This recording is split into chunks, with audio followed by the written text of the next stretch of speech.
నేను నియమించింది నిజమైతే మీరు కాంగ్రెస్ పార్టీకి ఓటు వేయండి, లేకపోతే కాంగ్రెస్ పార్టీకి ఓటు వేయకండి. ప్రపంచ కప్ క్రికెట్ను సాధించిన సిరాజ్, ప్రపంచ కప్లో ఇండియా టీం గెలవడానికి తన నైపుణ్యాన్ని ప్రదర్శించిన సిరాజ్ని ఈరోజు అతను చదువుకున్నది ఇంటర్మీడియట్ లోపే. గ్రూప్ 1 ఉద్యోగం ఇవ్వాలంటే అది సరిపోదు. ప్రభుత్వం అన్ని మినహాయింపులు ఇచ్చి ఈరోజు సిరాజ్ని గ్రూప్ 1 ఆఫీసర్గా, ఒక డిఎస్పీ క్యాడర్ ఆఫీసర్గా ఈరోజు ఉద్యోగం ఇచ్చి క్రీడల్లో రాణించిన నిరుద్యోగ యువకులకు మీరు క్రీడలలో రాణిస్తే కూడా మిమ్మల్ని ప్రభుత్వం ఆదుకుంటుందని సిరాజ్కి ఈరోజు డిఎస్పీ క్యాడర్ ఉద్యోగం ఇచ్చింది నిజమైతే మీరు కాంగ్రెస్ పార్టీకి ఓటు వేయండి. ఇదే కాదు, పారా ఒలింపిక్స్లో దీప్తి అని వరంగల్ అమ్మాయి అంగవైకల్యాన్ని ఛేదించి మెడల్ సాధిస్తే ఆ అమ్మాయికి గ్రూప్ 2 ఉద్యోగం ఇవ్వడమే కాకుండా వరంగల్లో ఇంటి స్థలాన్ని ఇచ్చి 25 లక్షల రూపాయలు ఆర్థిక సహాయాన్ని అందించిన మాట నిజం కాదా? ఇవాళ అది నిజమైతేనే కాంగ్రెస్ పార్టీకి ఓటు వేయండి. ఇవన్నీ కూడా పట్టభద్రులు ఆలోచన చెయ్యాలి. ఈ ప్రభుత్వం వచ్చిన తర్వాత ఉద్యోగ సమస్యల్ని పరిష్కరించిందా లేదా, నిరుద్యోగుల గౌరవం పెంచే విధంగా నిర్ణయాలు తీసుకున్నదా లేదా మీరు ఆలోచన చేయండి. ఇదే కాదు, నిజామాబాదు రైతులంటే దేశానికే తలమానికం.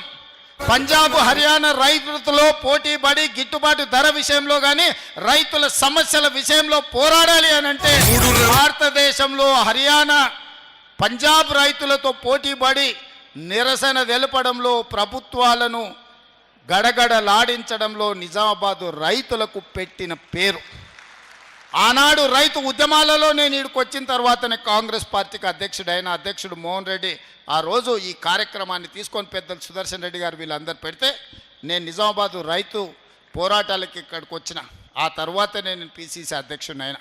అలాంటి నిజామాబాదు రైతులను నేను అడుగుతున్నా, మీరు చెప్పండి, 25,50,000 మంది రైతులకు 21,000 కోట్ల రూపాయలు 2 లక్షల వరకు రైతు రుణమాఫీ చేసుంటేనే లెక్కలు చూసి మరి కాంగ్రెస్ పార్టీకి ఓటేయండి. ఒకవేళ 2 లక్షల రూపాయల వరకు 25,50,000 మంది రైతులకు 21,000 కోట్ల రూపాయల రైతు రుణమాఫీ చేసింది నిజమైతేనే ఇవాళ కాంగ్రెస్ పార్టీకి ఓటేయండి. ఇదే కాదు, ఇవాళ రైతు భరోసాలో ప్రతి ఎకరాకు 6,000 చొప్పున సంవత్సరానికి 12,000 ఇవాళ రైతు భరోసా మీ ఖాతాలలో పడితేనే కాంగ్రెస్ పార్టీకి ఓటేయండి. ఇవాళ మీకు ఉచితంగా 24 గంటల కరెంట్ ఇస్తేనే కాంగ్రెస్ పార్టీకి ఓటేయండి.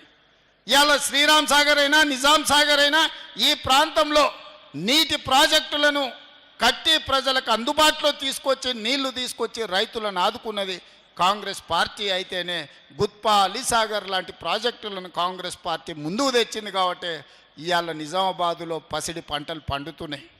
ఇవాళ మీ గిట్టుబాటు ధరల విషయంలో అదే కాదు, ఈ ప్రాంతంలో వడ్లు అత్యధికంగా పండిస్తారు. ఇవాళ మీరు ఆలోచన చేయండి, గుండెల మీద చేయి పెట్టుకొని ఆలోచన చేయండి. 500 రూపాయలు సన్న వడ్లు పండించిన రైతులకు బోనస్ ఇచ్చుంటేనే కాంగ్రెస్ పార్టీకి ఓటేయండి, లేకపోతే నాకు ఓటేయకండి. మీరు ఆ ఓటు ఎవరికైనా వేసుకోండి. ఇలా సన్న ఓట్లు పండించిన రైతులకు 500 రూపాయల బోనస్ ఇచ్చింది మేము కాదా? మీరు ఒక్కసారి ఆలోచన చేయండి మిత్రులారా. ఇవాళ ఒక్కొక్కటిగా సమస్యల్ని పరిష్కరించుకుంటూ, ఆర్థిక ఇబ్బందులను అధిగమించుకుంటూ ఈరోజు ముందుకు నడిపిస్తున్నది ప్రభుత్వం. ఆదాయం పడిపోయింది, అప్పులు పెరిగిపోయినాయి.